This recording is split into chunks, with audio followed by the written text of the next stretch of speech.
A bunch of black people were called out to have an audience with Donald Trump. This time a bunch of shoe booty ass preachers, you know, to talk about prison reform. But the only thing they seemed to talk about was how great Trump was. One of them touted that he was the best black thing that happened to black people. They touted his unemployment rate and how it's the lowest unemployment rate for black people. I would beg to differ. The lowest unemployment for black people in recorded history was during slavery. And yet those people still hated black people. Just because you work doesn't mean the people who have you working have your best interests at heart.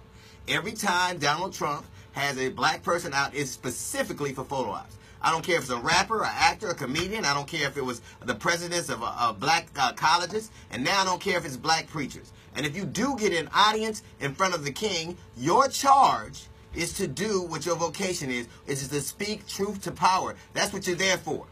I don't care. If you're John Gray, you're more interested in churches ticking than church.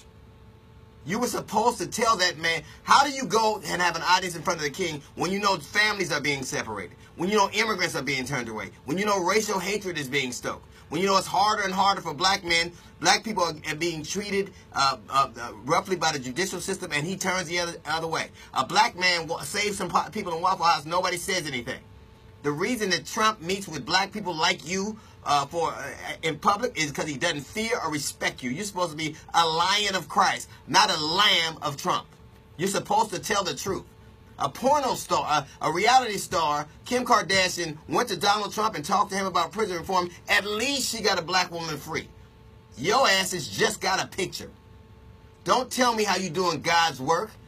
There was another man who was called out by the king, by the leader of a nation. Another prophet, another agent of Christ. His name was Nathan. And he had to talk to David, who was a king. And David had done wrong. David had taken a man's wife and had that man killed. That man, Nathan, was charged by God to speak truth to power and told David, even under the threat of dying, the king could have said, I'm going to kill you for talking like this. But God was protecting him. He was doing God's will. And he told him about all the evil he had done. Much like you should have told him about how separating families is wrong, about how racial hatred is wrong, about animus is wrong, about supporting wife beaters is wrong, about supporting pedophiles is wrong. But you didn't. What you did was take a picture. Nathan told David about all the wrong that he had done. He did it in a parable. And at the end of the parable that he told David, David said, whoever's done this, I will kill. And Nathan had to say to him, it was you. You did this. He did that. And David felt so bad because an agent of God came and talked to him and put it in his heart. He repented and prayed the prayer of David.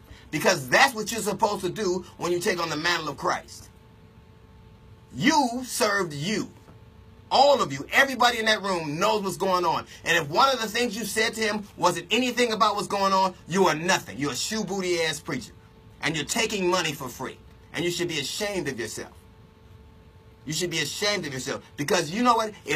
As John Gray said, if God put it on your heart to be in that room, then you should have been more like Nathan of the Bible instead of Nathan's hot dog. That's a little note from the GED section. We got the Jazz Report coming up in 15 minutes. It's the D.L. Hughley Show.